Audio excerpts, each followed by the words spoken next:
It is a privilege to introduce Lorraine Kinsman. With over 3 decades of experience in the educational sector in Calgary, Lorraine is a true pillar of the Calgary educational community. She served for nearly 18 years as a principal with the Calgary Board of Education, and her education includes a master's degree in both elementary reading and a separate master's degree in leadership. Lorraine has seen the evolution of education in Calgary from the front lines, and today she's sharing how her deep expertise in traditional systems has led her to now champion the learner driven model alternative that Acton Central offers to children and families in Calgary. Thank you for joining us. I'm delighted to be here. Thank you.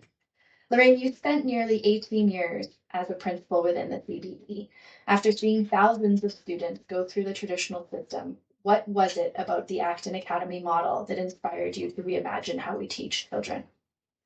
Well, that's a really good question. I actually was a champion of learner-focused systems in the public system as well.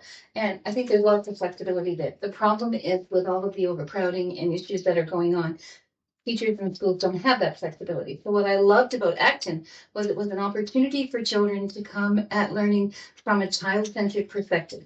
And from my not just experience as a teacher, but as a parent, and lots of time with kids. I really believe anything we do with children needs to be about the children, not about what we think. So for me, Acton offers opportunities for children to be curious, experience things, and really get involved in what they're doing instead of just listening and trying to go at it from a very surface kind of level. Great. And when you're talking about the learner driven approach and how it changes the way a child sees themselves as potentially a reader, given your expertise, or a communicator, how does that empower them differently than maybe a traditional model might? I think anytime you can take your learning from where the children are, you're going to be successful. So, I have a 4-year-old granddaughter. If you said to her, I'd like you to sit down and make this word with these letters, she'd say no. Mm-hmm. But if I just left the letters out on the table with other things that are going on, she would naturally gravitate to that at some point. She is a reader herself in her own way. She's not reading all the words yet, but she can identify some. She knows beginning sounds. We never actually taught that to her. She's learned that through experience, through asking what the letters are, through learning that there is an alphabet. I think anytime you give children an opportunity to engage in an activity, they're learning all the time. Their little brains are sponges. Mm-hmm. They're building neurons, every second of their lives. If we try to control that, then we're teaching them that natural curiosity isn't something they should be engaging in. They wait for direction to become a learner. And from my perspective, the more opportunities we can ask them to lead the learning, the more likely they are to want to continue that learning. So I think, especially with things like reading, my 5-week-old granddaughter gets read to every day because that's what they need. Thank you. Yeah. And what reassurances can you give parents who are worried that their child might fall behind in a non-traditional environment? So my first question would be, fall behind in what way? Like, who's setting the standard for fall behind? A curious brain that's allowed to engage, that is encouraged, that has opportunities to stretch the thinking beyond the norm. Those kids are not going to say, well, I'm done with learning today. Learning there's a big difference between education and schools. And schools are the places we go because it's convenient for us from a social perspective to learn. That does not mean that we all sit in rows and learn necessarily. Some kids learn really well that way. Most of them don't, to be honest. We have to vary the teaching within the classroom. We have to vary the teaching and opportunities for learning in all learning spaces. Nobody learns everything exactly the same way or at the same time. We don't have best before dates. We just come with curiosity and intelligence.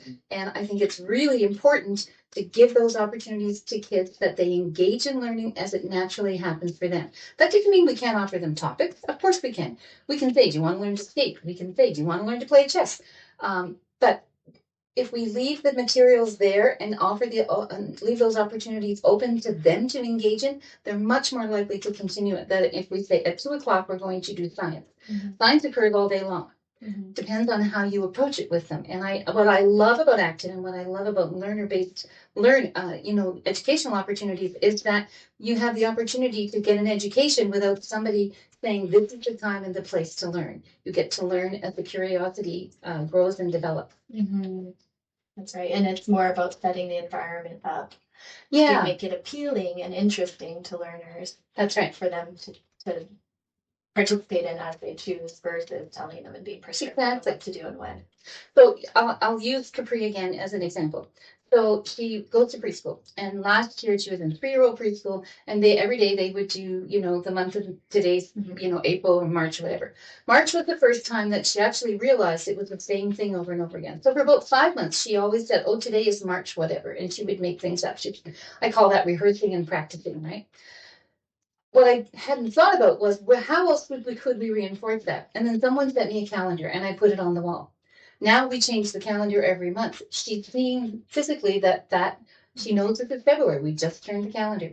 The picture on the calendar is of skating. She said February is winter. So she's starting to make those connections. She's never had a lesson on this is winter or spring or summer. She, they mentioned the day of the year or the month of the year. And so they learn those things experientially. And part of my concern with our move to everything digital is we didn't have a wall calendar. We haven't had one for years because we don't have grandchildren and children at home anymore. But that's a beautiful teaching device for kids to see just as part of your normal existence. That's what learning is.